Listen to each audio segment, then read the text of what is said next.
እናታችሁ በማለዳ አልጋ ላይ ጥላችሁ ብትጠፋና ከ17 ዓመታት በኋላ በሀብትና በተስፋ ተመልሳ ብትመጣ ትከተሏታላችሁ ወይስ በድህነት ያሳደገቻችሁ አያታችሁን ትመርጣላችሁ? ወይዘሮ ሮዛ በቆሰሉ እጆቻቸው ታማሌ እየሸጡ ያሳደጉት የልጅ ልጃቸው ቶማስ እናቱ ሎሬና ጥላው የጠፋችው በክህደት እንደሆነ ተረዳ። ከአሜሪካዊው ኬቨን ሃርፐር ጋር የነበራት ግንኙነትንና የአባቱን የማይክል መሰወር ሚስጥር በዚህ አሮጌ ሸክላ ጭቃ ቤት ውስጥ ሲጋለጥ ቶማስ ምን አይነት ከባድ ውሳኔ ይወስናል? እናቱስ አሁን የተመለሰችው በንስሐ ነው ወይንስ ሌላ ዕዳ ለመክፈል? በፍቅር በመስዋዕትነትና በእውነተኛ ማንነት ፍለጋ መካከል የሚናወጠውን የሮዛን የማይለወጥ ጽናትና የቶማስን ልብ የሚነካ ምርጫ የሚተርከውን ይህንን አስገራሚ ታሪክ እስከ መጨረሻው ተከታተሉት። ሰላም ውድ ቤተሰቦቻችን እንደምን አላችሁ? ታሪኩን ከመጀመራችን በፊት እስኪ ይህንን ልብ አንጠልጣይ ታሪክ ከየትኛው የዓለም ክፍል ሆናችሁ እንደምትከታተሉት ኮሜንት ላይ ጻፉልን። እነዚህ ታሪኮች ምን ያህል ርቀት እንደሚጓዙ ማወቅ ስለምንፈልግ ያላችሁበትን ሀገር ወይም የከተማችሁን ስም ጻፉልን። ታሪኩ ለብዙ ሰዎች እንዲደርስም በደግነት ላይክ አድርጋችሁ ጀምሩት። የእናንተ አንድ ላይክ ለቻናላችን እድገት ትልቅ ዋጋ አለው። እንደዚህ አይነት መሳጭ የሆኑ ታሪኮችን ማዳመጥ የምትወዱ ከሆነ ሰብስክራይብ በማድረግ ቤተሰባችንን ተቀላቀሉ። በየቀኑ የምንለቃቸው ታሪኮች እንዳያመልጧችሁ የደወል ምልክቱን ተጫኑ። አሁን በቀጥታ ወደ ታሪካችን እንመለስ። አንዲት ሴት በህፃንነቱ ጥላው የሄደችው ልጇን በመውሰድ በሚቾአካን ወደምትገኝ ወደ አንዲት ትንሽ ከተማ ተመለሰች። ያለችበት ሳይታወቅ 17 ዓመታት አልፈዋል። ለ17 ዓመታት ስልክ ሳትደውል ቆይታለች። በእነዚህ ሁሉ ጊዜያት ውስጥም በከተማው አደባባይ ታማሌ እየሸጠች የምትኖር እጆቿ የተሰነጣጠቁ የዚያ ልጅ አያት ያለማንም እርዳታ ሳታማርርና ከማንም ምንም ሳትጠይቅ ብቻዋን አሳደገችው። አያቱ በነበራት ጥቂት ነገርና በእምነት እናቱ ከውጭ ሀገር ልትፈልገው እስከምትመለስ ድረስ ባለቀቁት እጆቿ ከህፃንነቱ ጀምሮ አሳደገችው።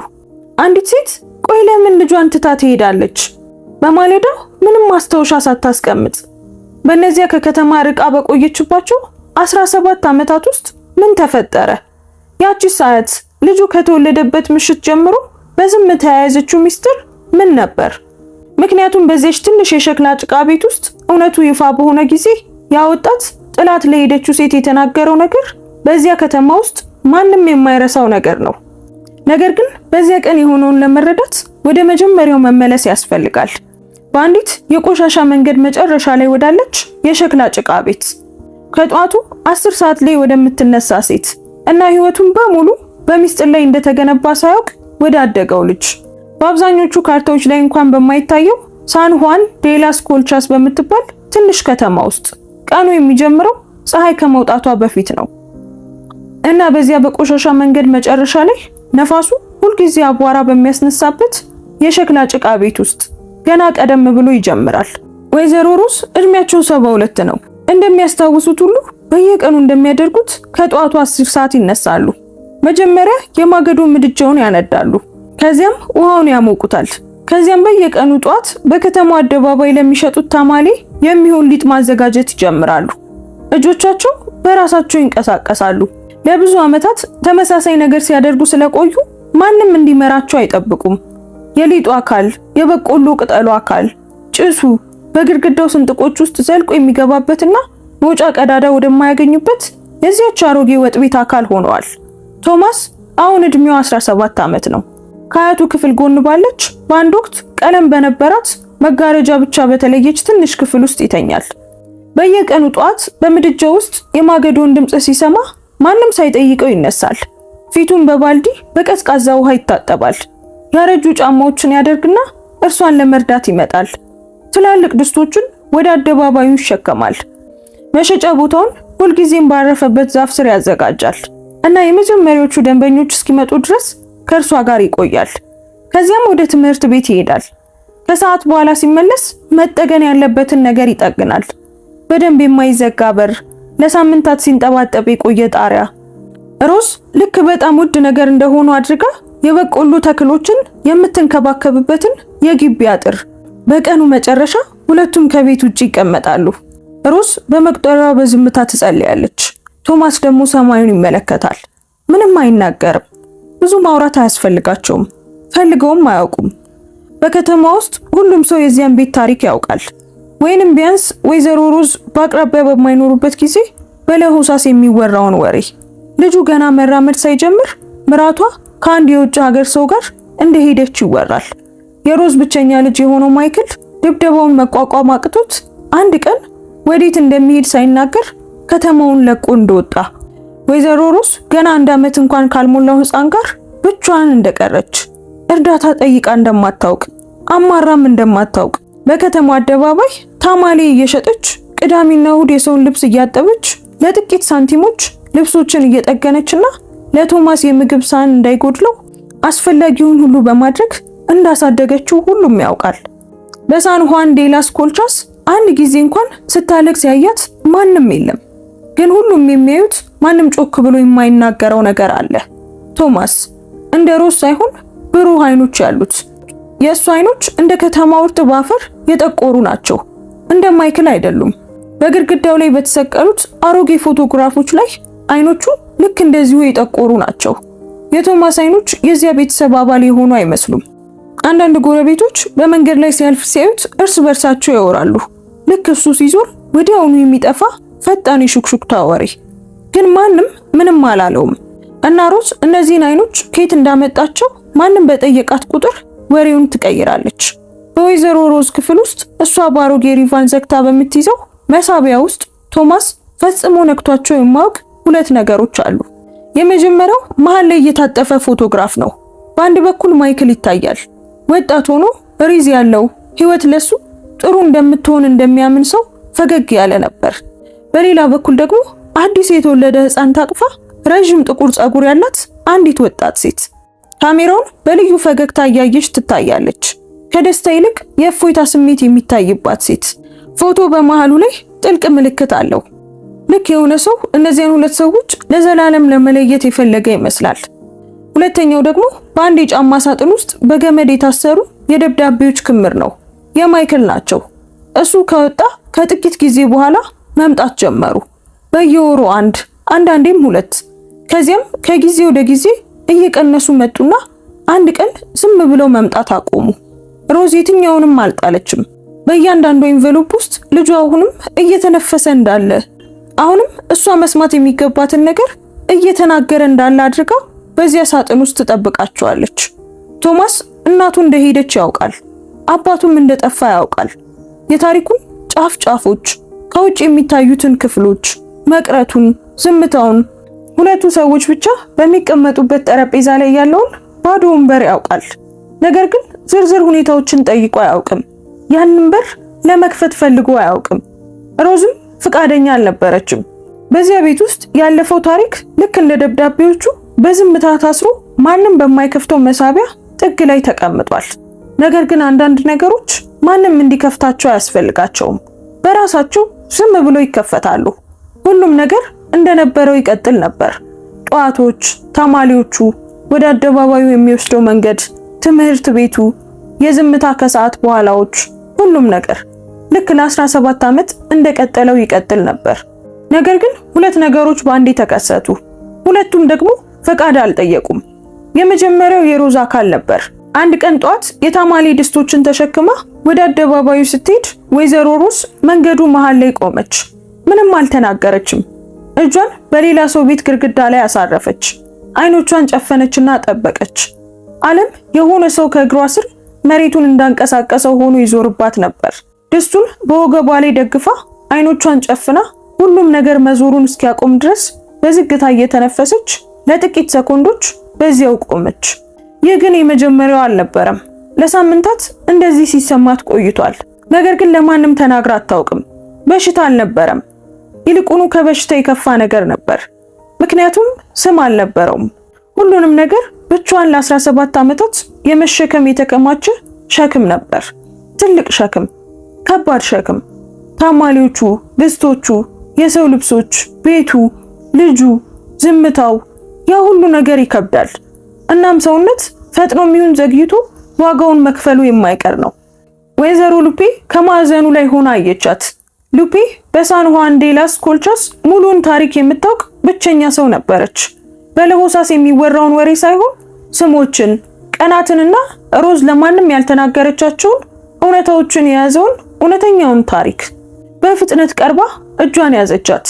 ይበቃል ሮዝ፣ ይበቃሻል፣ ማረፍ አለብሽ።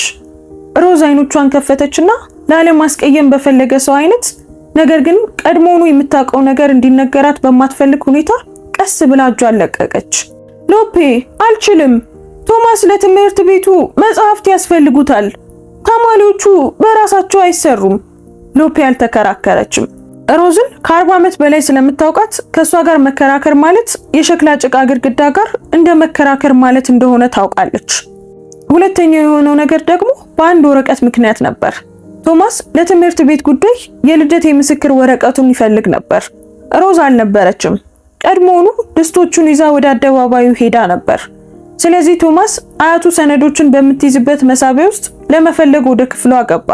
አንዳንድ አሮጌ ጨርቆች፣ ደረሰኞች ያሉበትን ኢንቨሎፕ፣ ሳንቲሞች ያሉበትን ቦርሳ አገላበጠ። የምስክር ወረቀቱን ግን ሊያገኘው አልቻለም። ነገር ግን ሌላ አንድ ነገር አገኘ። ፎቶ እንደተለመደው መሃል ላይ ታጥፎ ነበር። ነገር ግን በዚህ ጊዜ ቶማስ ሙሉውን ገለጠው። በግራ በኩል አባቱ ማይክል ወጣት ሆኖ ፈገግ ብሎ ጥቁር ሪዝ፣ ጥቁር አይኖች ነበሩት። በቀኝ በኩል ደግሞ በነጭ ብርድ ልብስ የተጠቀለለ ሕፃን ታቀፈች። ቶማስ አይቷት የማያውቃት ሴት ነበረች። ረጅም ጥቁር ፀጉር ነበራት። ከንፈሮቿ በፈገግታ መልክ የተዘጋጁ ነበሩ። አይኖቿ ደግሞ ሌላ ቦታ ለመሆን እንደሚፈልጉ ሆነው ካሜራውን ይመለከቱ ነበር። ቶማስ ባለበት ደረቀ። በህይወቱ የእናቱን ፊት ሲያይ ይህ የመጀመሪያው ነበር። ቁጣ አልተሰማውም፣ ሐዘንም አልተሰማውም። ሌላ እንግዳ የሆነ ነገር ተሰማው። ልክ በጭንቅላቱ ውስጥ ሁልጊዜ ይጎድል የነበረ አንድ ቁራጭ በድንገት የተገኘ ነገር ግን ሙሉ በሙሉ የማይገጥም መሰለው። ሊያስቀምጠው ሲል ሌላ ነገር ትኩረቱን ሳበው። ከፎቶ ጎን በመሳቢያው ውስጥ አንዲት አሮጌ የጫማ ሳጥን ነበረች። ከፈታት። በውስጡ እንደ ሁልጊዜው በገመድ የታሰሩ ደብዳቤዎች ነበሩ።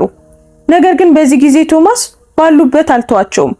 ይልቁኑ ቋጠሮውን ፈታና የመጀመሪያውን ከፈተው። ጽሑፉ የአባቱ ነበር። የሚንቀጠቀጥ፣ የተጨናነቀ፣ እያንዳንዱ ቃል የከበደው ይመስላል። እማዬ፣ ልጄን ጠብቂው፣ እኔ እዚያ መሆን አልችልም፣ እባክሽን ይቅርታ አድርጊልኝ። ሌላውን ከፈተ። ተመሳሳይ ድምፅ፣ የተሰማውን እንዴት እንደሚያስረዳ የማያውቅ ሰው ቃላት። መቼ መመለስ እንደምችል አላውቅም፣ ለቶማስ እንደምወደው ንገሪው። ከክምሩ የመጨረሻውን ደብዳቤ ከፈተ። እሱ ከሌሎቹ አጭሩ ነበር። ጽሑፉ ቀለል ያለ ነበር። ልክ ማይክል ጥሩ ሆኖ እንዲሰሙ መሞከሩን ያቆመ ይመስላል። አባቱ እንደሚወደው ንገሪው፣ ምንም እንኳን በቂ ባይሆንም። ከዚያ በኋላ ሌላ ደብዳቤ አልነበረም። የተቀረው የሳጥኑ ክፍል ባዶ ነበር። የተፈታ ገመድ እና የአሮጌ ወረቀት ጠረን ያለው ዝምታ ብቻ። ቶማስ ሁሉንም ነገር በትክክል በነበረበት ቦታ ላይ አስቀመጠው። በዚያ ከሰዓት በኋላ ሮዝ ከአደባባይ ስትመለስ እሱ ምንም አልተናገረም። እንደ ሁልጊዜው ከጎኗ ተቀመጠ። እንደ ሁልጊዜው አብረው ራት በሉና እንደ ሁልጊዜው ለመተኛት ተሰነባበቱ። ነገር ግን በአይኖቹ በስተጀርባ የሆነ ነገር ተለውጦ ነበር። ሮዝ አስተዋለች። በዚያ ሳምንት ለአያቱ ሳይነግራት ቶማስ ወይዘሮ ሉፔን ለመፈለግ ሄደ። በግቢዋ ውስጥ ልብስ ፀሐይ ላይ ስታሰጣ አገኛት። ወይዘሮ ሉፔ፣ አንድ ነገር ልጠይቅዎ ትፈልጋለሁ። ሉፔ ልብሱን በባልዲ ውስጥ ትታ በጥንቃቄ ተመለከተችው። ቶማስ በቀጥታ ወደ ጉዳዩ ገባ። ወይዘሮ ሉፔ፣ ምን እንደተፈጠረ ማወቅ እፈልጋለሁ። ሉፔ ለጥቂት ሰኮንዶች ዝም አለች። እየለካችው ይመስል በደንብ ተመለከተችው። ያ ወጣት የሚጠይቀውን ለመሸከም በቂ ትልቅ መሆኑን ራሷን እየጠየቀች ነበር። ወሬውን ለማስቀየር ሞከረች። ይህ የአያቱ ጉዳይ እንደሆነ፣ እሷ የእሷ ያልሆነውን ነገር የምትናገር ሰው እንዳልሆነች ተናገረች። ነገር ግን ቶማስ አልተንቀሳቀሰም። በዚያው ቆሞ በብሩህ አይኖቹ እሷን እያየ ይጠብቅ ነበር። እናም ረጅም ዝምታን መቋቋም የማትችለው ሉፔ ለዓመታት የያዘችውን አወጣችው። እናትህ ከአንድ ውጭ ሀገር ካለ ሰው ጋር ሄደች። አያትህ የወራት ሕፃንን ይዛ ተወቻት። አያትህ ለ1 ዓመት ሙሉ አልተኛችም። ሌላ ምንም አላለችም። ምንም ማለትም አያስፈልግም ነበር። ቶማስ ልክ በውስጡ ቀድሞውኑ እንደሚያውቀው ሁሉ ልክ እውን እንዲሆን የሆነ ሰው ጮክ ብሎ እንዲናገረው ብቻ እንደሚያስፈልገው ሆኖ በዝግታ ራሱን ነቀነቀ። ዘወር አለና ሌላ ቃል ሳይናገር ወደ ቤቱ ተመለሰ። ሲደርስ ሮዝን በጓሮ ግቢ ውስጥ በቆርቆሮ ገንዳ ውስጥ በእጇ ልብስ ስታጥብ አገኛት። እጆቿ አብጠውና ቀልተው ነበር። የሳሙና ውሃ በእጆቿ ላይ እየፈሰሰ እናም ማንም ማቆም እንደምትችል ሳይነግራት ለብዙ ዓመታት ተመሳሳይ ነገር ሲያደርግ በቆየ ሰው ዝግታ ትንቀሳቀስ ነበር። ቶማስ ምንም አላለም። ዝም ብሎ ቀረበ። የታጠበውን ልብስ ከባልዲው ወሰደና ከሷ ጎን ባለው ሽቦ ላይ ማስጣት ጀመረ። ሮዝ በጎን በኩል ተመለከተችው። ፊቱ ላይ የተለየ ነገር አየች። በዚያ ጧት ያልነበረ ነገር ግን አልጠየቀችውም። በዚያ ቤት ውስጥ አስፈላጊ ጥያቄዎች የሚጠየቁት በእጅ እንጂ በአፍ አይደለም። ከ3 ቀናት በኋላ አንድ ደብዳቤ መጣ። ከከተማው አይደለም፣ ከቅርብ ዘመድም አይደለም። ኢንቨሎፑ የዩናይትድ ስቴትስ የአሜሪካን ማህተቦች ነበሩት። ለሮዝ ሄራራ የተላከ ነበር። ደብዳቤው በደንብ እንዲታይ በምትፈልግ ሴት ክብና ጥንቃቄ በተሞላበት የእጅ ጽሑፍ የተጻፈ ነበር። ሮዝ ደብዳቤውን ተቀበለች። ቶማስ ትምህርት ቤት በነበረበት ጊዜ ነበር። በወጥ ቤት ውስጥ በጠፋው ምድጃ አጠገብ ቆማ ብቻዋን ከፈተችው። በዝግታ ነበበችው። መጨረሻ ላይ ከመድረሷ በፊት እጆቿ መንቀጥቀጥ ጀመሩ። ደብዳቤውን አጠፈችና በወጥ ቤቱ መሳቢያ ውስጥ ከተተችው። እሷ ብቻ ልታየው የምትችለውን ነገር እንደምታይ ሆና ግድግዳውን እያየች ለጥቂት ጊዜ ቆመች።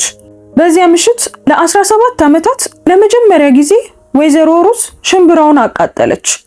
ቶማስም አስተዋለ። ምንም አላለም።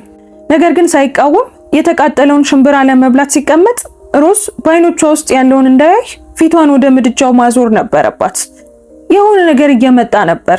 ሮዝ ታውቀዋለች። እናም እሱን ለማስቆም ምንም ማድረግ አትችልም። አንድ ማክሰኞ ጠዋት ደረሰ።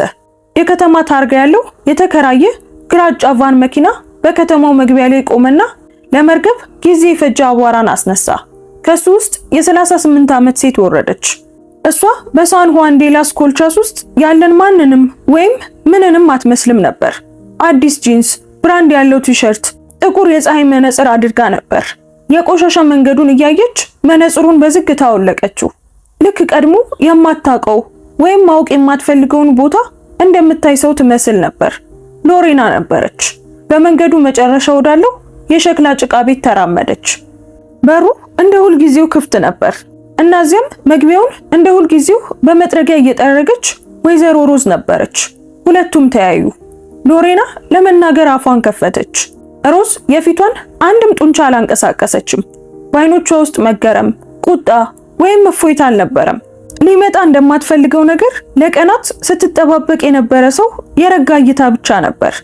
ሎሬና ቀድማ ተናገረች። እንደተለወጠች፣ በዩናይትድ ስቴትስ በአሜሪካን ስለነበራት ህይወት ብዙ እንዳሰቃያት፣ በ17 ዓመታት ውስጥ ስለ ልጇ ያላሰበችበት አንዲትም ቀን እንደሌለ፣ እንደተጸጸተች፣ ይቅርታ ለመጠየቅ እንደመጣች ተናገረች። ቃላቱ ልክ በመስታወት ፊት ብዙ ጊዜ እንደተለማመደቻቸው ሁሉ አንዱ ከሌላው በኋላ በፍጥነት ይወጡ ነበር። ሮዝ መቆም እንደማያስፈልጋት ሁሉ መጥረጊያዋን በሁለት እጆቿ ደግፋ አንድም ቃል ሳትናገር ሁሉንም ሰማች። ሎሬና ንግግሯን ስትጨርስ ሮዝ ምንም አይነት ስሜት ሳይታይባት በዝግታ አንድ ጊዜ ራሷን ነቀነቀችና ወደ ቤቱ ገባች። ውሃ አልጋበዘቻትም፣ እንድትገባም አልነገረቻትም። ነገር ግን በሩንም አልዘጋችባትም።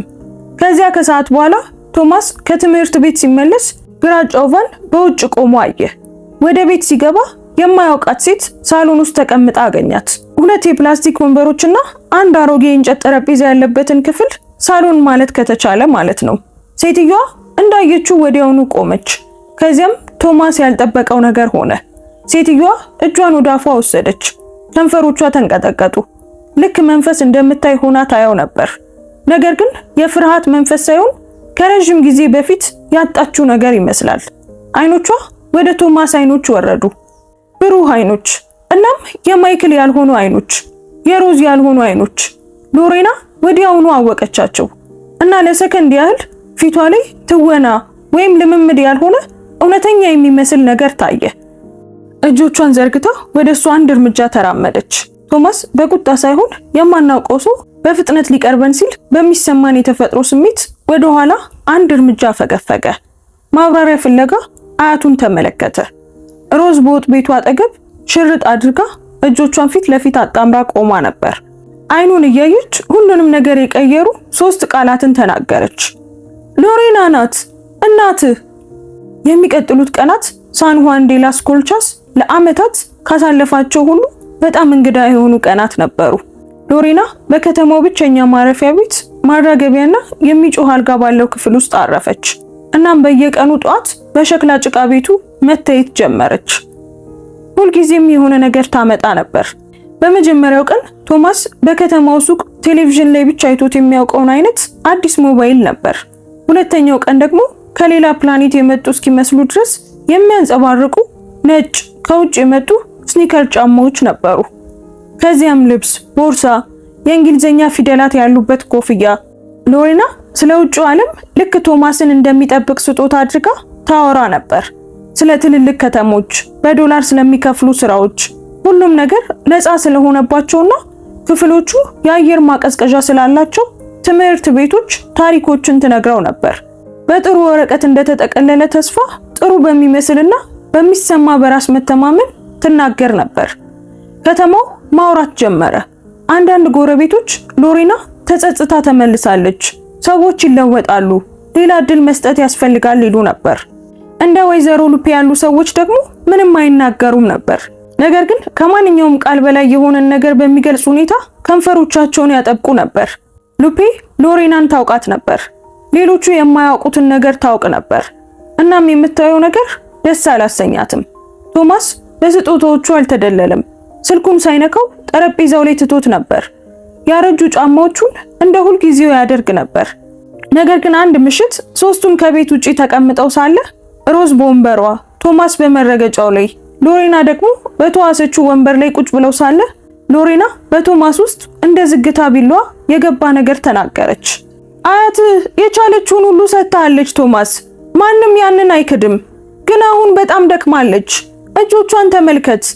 እሷ ከዚህ በላይ አትችልም። እኔ ግን እሷ የማትችለውን ነገር አሁን ልሰጥህ እችላለሁ። ሮዝ ምንም አይነት ምላሽ አልሰጠችም። እንዳልሰማች ሁሉ ጨለማውን መንገድ እያየች በመቁጠሪያዋ ትጸልይ ነበር። ነገር ግን እያንዳንዱን ቃል ሰምታ ነበር። በዚያ ምሽት ቀድሞውኑ ቤት ውስጥ ቶማስ በወጥ ቤቱ በር ላይ ቆሞ ሮዝ ለሚቀጥለው ቀን ታማሌ የሚሆን ሊጥ ስታዘጋጅ ይመለከታት ነበር። እጆቿን አየ። ልክ ለመጀመሪያ ጊዜ እንደሚያይ ሰው በእውነት አያቸው። በጣቶቹ መገጣጠሚያ ላይ የተሰነጣጠቁ፣ ያበጡ፣ እንደ አሮጌ ዛፍ ስሮች የጎሉ ደም ስሮች ነበሯቸው። በዝግታ ይንቀሳቀሱ ነበር። አሁን ጥንካሬ ሳይሆን ልምድ በሆነ ኃይል ጣቶቻቸውን ወደ ሊጥ ውስጥ ይከቱ ነበር። እናም በህይወቱ ለመጀመሪያ ጊዜ ቶማስ ቀድሞ ተሰምቶት የማያውቀው ነገር ተሰማው። የጥፋተኝነት ስሜት፣ ባደረገው ነገር ሳይሆን በሆነው ነገር፣ በሸክምነት። ያቺ የ72 ዓመት ሴት ለ17 ዓመታት አንድም ቀን ሳታማርር ብቻዋን ስትሸከመው በነበረው ሸክም ምክንያት። እናም ሎሬና ያንን ሐሳብ ሆነ ብላ ለም መሬት ላይ እንዳለ ዘር ተክላው ነበር። ጣቷን የት እንደምታሳርፍ በትክክል ታውቅ ነበር። በዚያ ምሽት ቶማስ መተኛት አልቻለም። ሮዝ ከክፍሏ ሆና ሰማችው። የእግሮቹ ወዲያና ወዲህ ጉዞ፣ የአልጋው ጩኸት፣ የሆነ ሰው ለጭንቅላቱ በጣም ትልቅ የሆነ ነገር እያሰበ ሲሆን የሚመጣው ረጅም ዝምታ። ሮዝ መቁጠሪያውን በጣቶቿ መካከል አጥብቃ ያዘችና በዝግታ ጸለየች። ነገር ግን በዚያ ምሽት ፈጣሪን የለመነችው ማንኛውም ሰው የሚጠብቀውን አልነበረም። ቶማስ እንዲቆይ አልለመነችም። የእሷን የሚያጠፋ ቢሆንም እንኳን ለሱ የሚበጀውን ነገር እንዲመርጥ ለመነች። ቶማስ በውስጡ የሆነ ነገር ከመሰበሩ በፊት ለ3 ተጨማሪ ቀናት ታገሰ። ጩኸት አልነበረም፣ በር መዝጋትም አልነበረም። ከዚህ ይልቅ ዝም ያለ ነገር ነበር። አንድ ከሰዓት በኋላ ሎሬና በልምምድ ፈገግታዋና በለመደችው ተስፋዎቿ ሆና ከቤት ወጣች። ቶማስ በወጥ ቤት ውስጥ ከሮዝ ፊት ለፊት ተቀመጠና እሷ የማታውቀው በሆነ መንገድ አያት። በእነዚያ ብሩህ አይኖች ውስጥ ቁጣ አልነበረም፣ ከዚያ የከፋ ነገር ነበር። በውስጥ ሊያዝ የማይችል ትልቅ ፍላጎት። አያቴ እውነቱን እንድትነግሪኝ ይፈልጋለሁ። ሮዝ እጆቿን ማንቀሳቀስ አቆመች። እንደ ማንኛውም ምሽት ቶርቲላ እያቦካች ነበር። ሊጡ በጣቶቿ መካከል ሆኖ እየጠበቀ ነበር። የምን እውነት ልጄ? እናቴ ለምን ሄደች? አባቴስ ለምን ሄደ? ምክንያቱም 17 ዓመታት ማንም ምንም አልነገረኝም። ሮዝ ለረጅም ጊዜ ተመለከተችው። ገና በማለዳ ከሚያለቅስ ሕፃንነቱ ጀምሮ አብሯት የነበሩትን እነዚያን ብሩህ አይኖች ተመለከተች። እናም በህይወት ዘመኗ ሁሉ የደበቀችውን ነገር፣ ከዚህ በላይ መደበቅ እንደማትችል አሁን ተረዳች። እጆቿን በሽርጧ ላይ ጠረገች፣ ወንበሩን ሳበች። ያንኑ ገና የ3 ወር ሕፃን እያለ ጡጦ ያጠባችበትን የእንጨት ወንበር። እናም ገና መናገር ከመጀመሯ በፊት የምትናገረው ነገር ክብደት ጀርባዋን እያጎበጠው ይመስል በዝግታ ተቀመጠች። እናም ከ17 ዓመት በኋላ ለመጀመሪያ ጊዜ ወይዘሮ ሮዝ ታሪኩን ቀጠለች። ሎሪና የ20 ዓመት ወጣት እያለች ወደ ከተማው እንደመጣች ማይክል እንደ ማንኛውም ወጣት ወንድ በድንገት ሳያስብ በሙሉ ማንነቱ በሷ ፍቅር እንደወደቀ፣ በፍጥነት እንደተጋቡ፣ መጀመሪያ ላይ ሁሉም ነገር ጥሩ ይመስል እንደነበር፣ ሎሪና ዝምተኛ ብትሆንም ቅን ሴት እንደነበረች፣ ወይዘሮ ሮዝ ምንም እንኳን በዛች ሴት ውስጥ የሆነ የማይገጥም ነገር ቢኖርም እንደ ልጇ ልትወዳት እንደሞከረች ተረከች።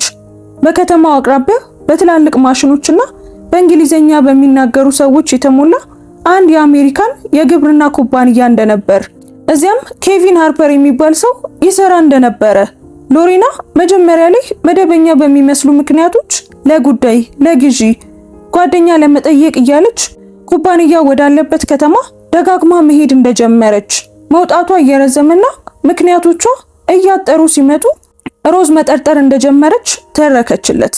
አንድ ቀን ከሰዓት በኋላ ሮዝ የታዘዘችውን ታማሌ ለማድረስ ወደ ጎረቤት ከተማ በሄደችበት ወቅት በኋለኛው መንገድ ስትራመድ ሎሪና ከአንድ ረዥም ቀይና ብሩህ አይኖች ካሉት ሰው ጋር ከአንድ በር ስትወጣ እንዳየቻት፣ ከዚያ በላይ ማየት እንዳላስፈለጋት፣ ሆዷ ውስጥ ቋጠሮ እንደተፈጠረና ያ ቋጠሮ መቼም እንዳልተፈታ ተረከች። ለማይክል ምንም እንዳልተናገረች፣ ብዙ ጊዜ እንዳሰበችበት፣ ልትናገር የቀረበችባቸው ምሽቶች እንደነበሩ፣ ነገር ግን ልጇ ከስራ ተመልሶ ህይወቱን ሙሉ እንደሆነች በሚያምን ሰው ፊት ከሎሪና ጎን ሲቀመጥ ባየች ቁጥር እንዳልቻለች ነገረችው። ዓለሙን የመስበር ድፍረት አልነበራትም። አንድ ቀን ወጥ ቤት ውስጥ ሁለቱም በዝምታ እራት ሲያዘጋጁ ሮዝ ቀና ብላ የሎሪናን አይኖች እንዳየቻቸው ተረከች።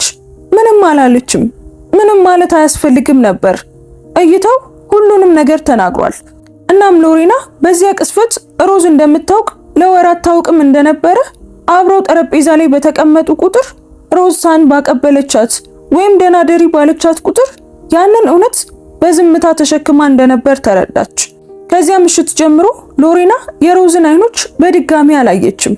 ሕፃኑ በተወለደ ጊዜ ሮዝ በሆስፒታል ውስጥ ለመጀመሪያ ጊዜ ስታቅፈው እናም አይኖቹን ስታያቸው ብሩህ አይኖቹ የማኑኤል ያልሆኑት አይኖች፣ በዚያ ቤተሰብ ውስጥ የማንም ያልሆኑት አይኖች እንደነበሩ ተረከች።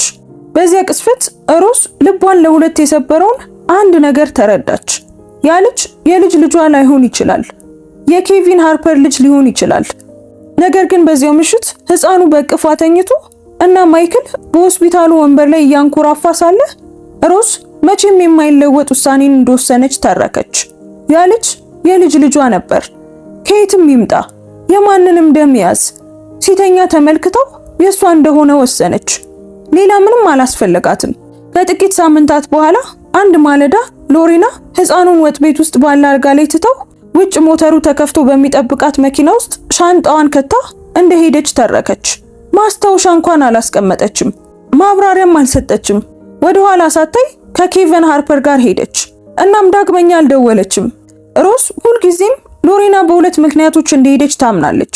ምክንያቱም ኬቨን አብራው እንድትሄድ ስላሳመናትና ሚስጥሯን ከምታውቅ ሴት ጋር በአንድ ጣራ ስር መኖር ስላልቻለች።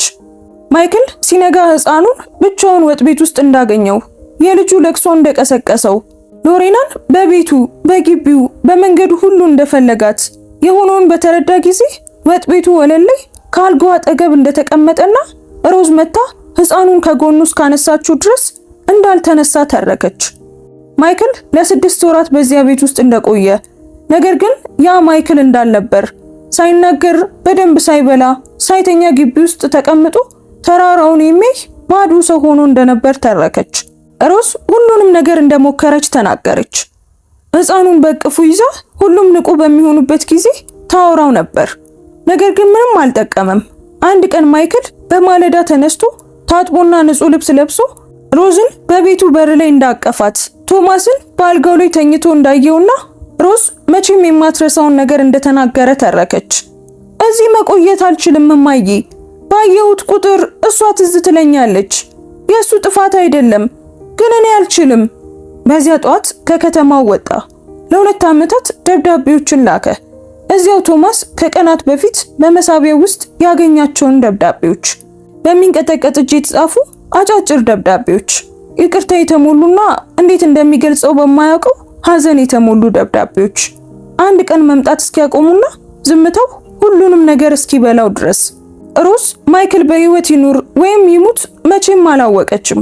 ሌላም ደብዳቤ አልደረሳትም። ስልክም አልተደወለም። እንደ ከተማዋ አፈር ረጅምና ከባድ የሆነ ዝምታ ብቻ ነበር። እናም ከዚያን ጊዜ ጀምሮ አለች ሮዝ በአይኗ እንባ ተሞልቶ ቶማስን እያየች ነበር። ታማሌ እየሸጥኩ በእምነት አሁን ለማንም ለማይረቡ ግን አንተን ደግሞ መቼም ባለቀቁ በእነዚህ እጆቼ ብቻዬን አሳደግኩ። ቶማስ አልተናገረም። እያንዳንዱ ቃል ልክ በጣም ጥልቅ በሆነ ጉድጓድ ውስጥ እንደሚወድቅ ድንጋይ እያሰላሰለ አይኑን ጠረጴዛው ላይ ተክሎ ወንበሩ ላይ ተቀመጠ። አንድ ነገር ጭንቅላት ውስጥ ይመላለስ ነበር። እናም አያቆምም ነበር። አይኖቹ፣ ብሩህ አይኖቹ፣ የማይክል ያልሆኑት አይኖቹ፣ የሮዝ ያልሆኑት አይኖቹ አሁን ከየት እንደመጡ አውቋል። መጠየቅ አላስፈለገውም። እናም ሮዝ እንደተረዳ ፊቱ ላይ አየች። የሚቀጥሉት ቀናት ሎሪና ግፊቷን ጨመረች። ቢጫ ፎልደር ውስጥ ያሉ ወረቀቶችንና እስከ ድንበር የሚያደርሱ የአውቶቡስ ትኬቶችን ይዛ ወደ ቤት መጣች። ኬቨን ቶማስን ማወቅ እንደሚፈልግ፣ ትምህርት ቤት፣ እውነተኛ የወደፊት ህይወት ሊሰጠው እንደሚችል፣ በአሜሪካን ያለው ህይወት ሌላ እንደሆነ፣ እዚያ የታማሌ ድስቶችን ለመሸከም በማለዳ መነሳት እንደማይኖርበት ነገረችው። ቶማስ ሁሉንም ነገር ይሰማ ነበር፣ ግን ደግሞ የሆነ የማይገጥም ነገር ነበር። ሎሪና ስለ ኬቨን ስታወራ አንገቷን ደፍታ ነበር። በፍቅር ወይም በኩራት ሳይሆን ታዛዥነት በሚመስል ነገር ነበር። እናም መቸኮሏ ምንም ትርጉም አልነበረውም። ለ17 ዓመት ሳይታወቅ ቆይቶ አሁን ቶማስ በቆጠራ ቀናት ውስጥ እንዲሄድ ፈለገች። ለምን? መልሱ በአንድ ምሽት መጣ። ቶማስ ጭንቅላቱን ለማረጋጋት ከከተማው ውጪ ለመንሸራሸር ወጥቶ ነበር። በማረፊያ ቤቱ በኩል ሲያልፍ የማረፊያ ቤቱ እመቤት አንሶላ በምታሰጣበት ግቢ ውስጥ የሚመጣን ድምጽ ሰማ። ሎሪና ነበረች። በስልክ እያወራች ነበር። ድምጿ የተለየ ቃና ነበረው። ዝቅ ያለ፣ ፈጠን ያለ፣ እንግሊዘኛ ቃላት ከስፓኒሽ ጋር የተቀላቀሉበት። ሊገባው ጥቂት ቀርቷል ኬቨን፣ ጥቂት ቀናት ስጠኝ፣ ይዤልህ እመጣለሁ። ቶማስ ቆመ። ግድግዳው ላይ ተለጠፈ። ትንፋሹን ዋጠና ከዚያ ሌላ ድምጽ ሰማ። ስልኩ ስፒከር ላይ ነበር። ቀዝቃዛ፣ ትዕግስት የሌለው የውጭ ሀገር ቅላጼ ያለው የወንድ ድምጽ ነበር። ልጅኔ ማወቅ መብት አለኝ ሎሪና፣ ለ17 ዓመት ደብቀሽኛል። ዓለም የቆመች መሰለው። ቶማስ ሁሉንም ነገር በአንዴ ተረዳ። ልክ እንደሚፈርስ ግድግዳ ነበር። ኬቨን አያውቅም ነበር። ሎሪና ለ17 ዓመታት ዋሽታው ነበር። ቶማስ የማይክል ልጅ እንደሆነ፣ ከአያቱ ጋር እንደቀረ፣ የሱ ጉዳይ እንዳልሆነ ነግራው ነበር። እስከ አንድ ቀን ድረስ በሁለቱም መካከል በነበረ ብርቱ ጸብ ውስጥ ቃላት ከጭቅጭቅ ቀድመው በሚወጡበት ጠብ ውስጥ ሎሪና እውነቱን ተናገረች። በሜክሲኮ ያለው ልጅ የሱ እንደሆነ ነገረችው። የተናገረችው በቁጣ እንጂ በታማኝነት አልነበረም። እንደምት እንጂ እንደ ንስሐ አልነበረም። ከዚያም እነዚያ ቃላት መልሶ ለመሰብሰብ ምንም መንገድ አልነበረም። ኬቨን በፍጹም ይቅር አላላትም። ስለ ልጁ ሳይሆን ስለ ውሸቱ፣ ስለ 17 ዓመታት ውሸት እና ልጇን እንድትፈልግ አዘዛት። ሎሪና የመጣችው በፍቅር አልነበረም፣ በንስሐም አልነበረም። አንድ ማለዳ አልጋ ላይ ትታው የሄደችውን ሕፃን ናፍቃው አልነበረም። የመጣችው ኬቨን ስላዘዛት ነበር። ምክንያቱም ከ17 ዓመታት ውሸት በኋላ ዕዳ መክፈል ነበረባት እና ያ ዕዳ ደግሞ ስም ነበረው። ቶማስ በዝምታ ወደ ቤት ተመለሰ። የከተማው መንገዶች ባዶ ነበሩ። ሰማዩም ጨልሞ ነበር። የፌንጣዎች ድምጽና በአፈር ላይ የሚረግጡት የእግሮቹ ድምጽ ብቻ ይሰማ ነበር። ሲደርስ ሮዝን ወጥ ቤት ውስጥ በጨለማ ተቀምጣ አገኛት። አይኖቿ ተከፍተው ገና በማለዳ ከሚያለቅስ ሕፃንነቱ ጀምሮ ማንም ሳይጠይቃት ልታቅፈው እንደምትነሳው ሁሉ በዚያም ምሽት እየጠበቀችው ነበር። ምንም አልተባባሉም። ሮዝ በቶማስ አይኖች ውስጥ የሆነ ነገር እንደተሰበረ አየች። ቶማስ ደግሞ በሮዝ አይኖች ውስጥ እሱ አሁን ያወቀውን ነገር እሷ ቀድሞውኑ እንደምታውቅ አየ። ጥያቄው ሎሪና እውነት እየተናገረች ነው ወይ የሚለው አልነበረም። ጥያቄው ቶማስ አሁን ካወቀው ነገር ጋር ምን ሊያደርግ ነው የሚለው ነበር። በሚቀጥለው ጧት ሎሪና ቀድማ መጣች። ሁሉንም ነገር አዘጋጅታ ነበር። ወረቀቶች ያሉበትን ፎልደር፣ ገንዘብ ያለበትን ኢንቨሎፕ፣ ገና ወረቀቱ ያልተላጠ አዲስ ቦርሳ፣ ለዚያው ከሰዓት በኋላ የሚሆን የአውቶቡስ ትኬቶች። ወደ ሸክላ ጭቃ ቤቱ የገባችው ልክ ስራ ለመጨረስ በሚቸኩል ሰው አይነት በልምምድ ፈገግታ ቀድሞውኑ እንዳሸነፈ በሚሰማው ሰው በራስ መተማመን ስሜት ነበር። ሁሉም ነገር ተስተካክሏል ቶማስ። አውቶቡሱ በ10 ሰዓት ይመጣል። ኬቨን በሌላ በኩል እየጠበቀን ነው። ሮዝ ወጥ ቤት ውስጥ በዝምታ ተቀምጣ ነበር። ሽርጧን አድርጋ እጆቿን በጭኖቿ ላይ አሳርፋ ጀርባዋን በዚህ አሮጌ ወንበር ላይ ቀጥ አድርጋ ተቀምጣለች። ምንም ለማስቆም አልሞከረችም፣ አልለመነችም፣ አላለቀሰችም። ከ17 ዓመት በፊት ያንን ህፃን ከባዶ አልጋ ላይ አንስታ ማንም ሊመጣለት እንደማይችል ስታውቅ ደረቷ ላይ ካቀፈችው ጊዜ ጋር ተመሳሳይ በሆነ እይታ ቶማስን ትመለከተው ነበር። ለሚመጣው ማንኛውም ነገር እጅ የሰጠች ሴት እይታ። ቶማስ ሎሬናን ተመለከታት። ፊቱ ላይ ቁጣ አልነበረም፣ መቸኮልም አልነበረም። ሎሬና ልታነበው የማትችለው ነገር ነበር። ተቀመጪ አላት። አንድ ነገር ልጠይቅሽ እፈልጋለሁ። ሎሬና ተቀመጠች። ከቢጫው ፎልደር ጎን እጆቿን ጠረጴዛው ላይ አጣምራ ፈገግ አለች። የፈለግከውን ጠይቀኝ ልጄ አለችው። ቶማስ በቀጥታ አይኖቿን አየ።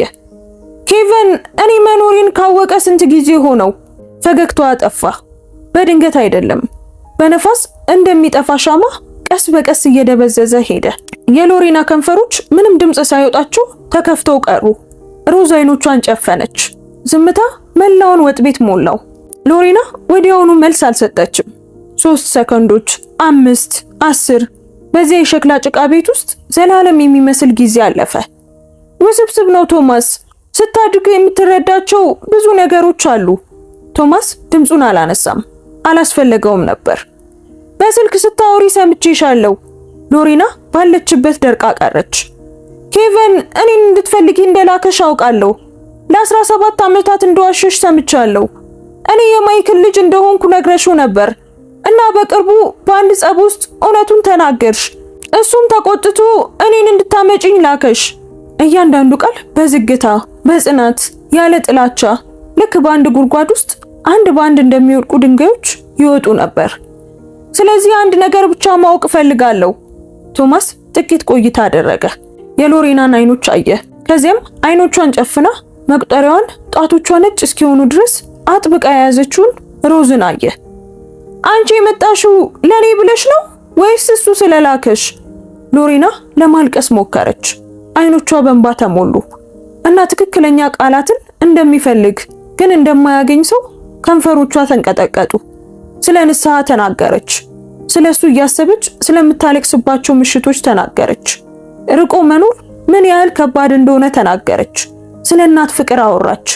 ነገር ግን ቃላቶቿ ሁሉ ባዶ ነበሩ። እንዳመጣቻቸው ስጦታዎች ከውጭ የሚያብረቀርቁ ከውስጥ ግን ባዶ ነበሩ። እናም በዚያ የሸክላ ጭቃ ወጥ ቤት ውስጥ ወይዘሮ ሮዝ ያ ወጣት ርቦት እንዳይተኛ በቆሰሉ እጆቿ በሺዎች የሚቆጠሩ ቶርቲላዎችን ባቦካችበት ቦታ ቃላቱ ይበልጥ የከፉ ነበሩ። ቶማስ በዝግታ ተነሳ። ሎሬናን አላያትም። አይኖቿን ጨፍና መቁጠሪያዋን በጣቶቿ መካከል ይዘው ወደ ተቀመጠችው ሮዝ ተራመደ። ከጎኗ ተንበረከከ። እጆቿን ያዘ። የተሰነጣጠቁትን ያበጡትን እንደ አሮጌ ካርታ መንገዶች ደም ስሮቻቸው የወጡትን እጆቿን፣ ገና ሳይነጋ ሊጥ ያቦኩትን እጆች፣ ቅዳሜ ቅዳሜ የሰው ልብስ ያጠቡትን እጆች፣ በማለዳ ሲያለቅስና በዓለም ላይ ለሱ የሚነሳ ሌላ ሰው በሌለበት ጊዜ የታቀፉትን እነዚያኑ እጆች። እነዚህ እጆች ናቸው ያሳደጉኝ አለ ቶማስ። እና መቼም አልለቀቁኝም። ሮዝ አይኖቿን ከፈተችና አየችው። ቤተሰቤ ማን እንደሆነ ለማወቅ ምንም አይነት ድንበር መሻገር አያስፈልገኝም። ሎሬና በአንድ እጇ ቢጫውን ፎልደር በሌላ እጇ ደግሞ የአውቶቡስ ትኬቶቹን ይዛ ወጥ ቤቱ መሃል ላይ ብቻዋን ቆማ ቀረች። ማንም አልጮህም። ማንም ሌላ ነገር አልተናገረም። በመካከላቸው ዝምታ ብቻ ነበር። ነገር ግን በዚህ ጊዜ ዝምታው ከባድ አልነበረም። ሁሉንም ነገር የሚናገር ዝምታ ነበር።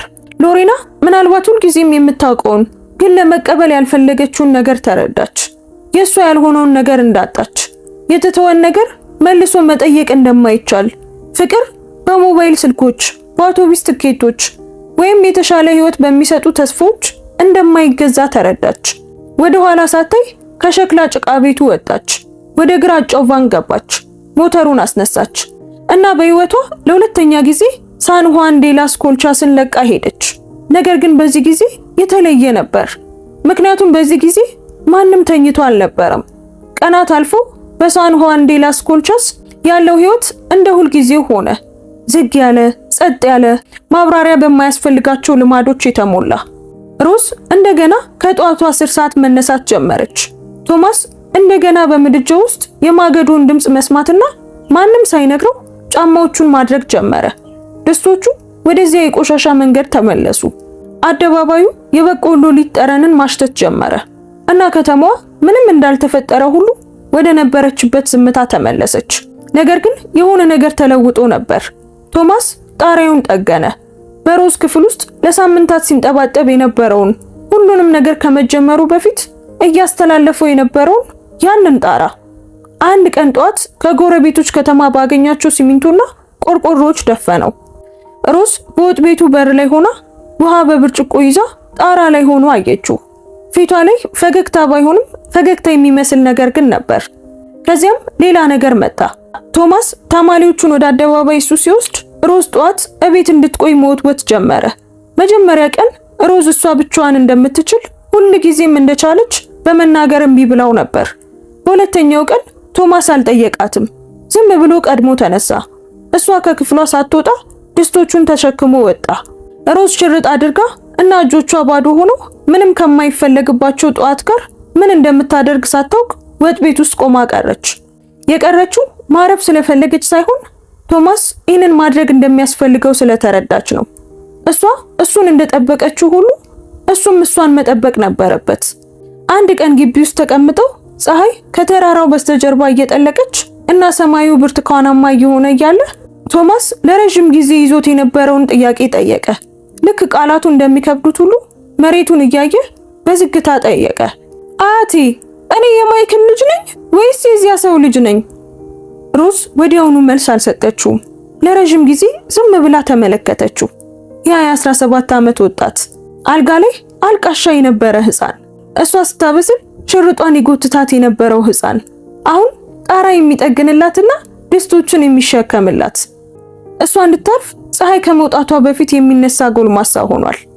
አላውቅም ልጄ አለች ሮዝ። እናም መቼም ማወቅ አልፈለኩም። በእጆቼ ውስጥ ባስቀመጥኩ ምሽት አየሁና የልጅ ልጄ እንደሆንኩ ወሰንኩ። ሌላ ነገር አላስፈለገኝም። ቶማስ ምንም አልመለሰም። ዝም ብሎ ትንሽ እያለ ዓለም ትልቅ ስትሆንበት እንደሚያደርገው ሁሉ ራሱን በአያቱ ትከሻ ላይ አሳረፈ። ሮዝ እጇን በፀጉሩ ላይ አሳረፈችና ሰማዩ ሙሉ በሙሉ እስኪጨልም ድረስ በዝምታ እዚያው ቆዩ። ከቀናት በኋላ ቶማስ ደብዳቤውን አገኘው። በወጥ ቤቱ መሳቢያ ውስጥ ተከፍቶ ታጥፎ ነበር። ከሳምንታት በፊት ከአሜሪካ የመጣውና ሮዝ ለ17 ዓመታት ለመጀመሪያ ጊዜ ሽምብራውን እንድታቃጥል ያደረጋት ያ ደብዳቤ። ቶማስ አነበበውና ቀደም ብሎ ያልተረዳውን ነገር ተረዳ። ሮዝ ሎሬና ከመምጣቷ በፊት ግራጫውን ቫን፣ ስጦታዎቹን፣ ተስፋዎቹን፣ ስልኩ ከመምጣቱ በፊት ሁሉንም ነገር ታውቅ ነበር። ሮዝ ያቺ ሴት የልጅ ልጇን ልትወስድ እንደምትመጣ ሁሉንም ነገር ታውቅ ነበር። ግን እሱን ለማስቆም ምንም ነገር አላደረገችም። እውነቱን አልደበቀችውም። ስለ ሎሬናም መጥፎ ነገር አላወራችም። እንዲቆይ አልለመነችውም፣ አላታለለችውም፣ በፊቱም አላለቀሰችም። ድካሟን እንደ መሳሪያ አልተጠቀመችም። ምክንያቱም ሮዝ ሎሬና መቼም ያልተረዳችውን አንድ ነገር ታውቅ ነበር።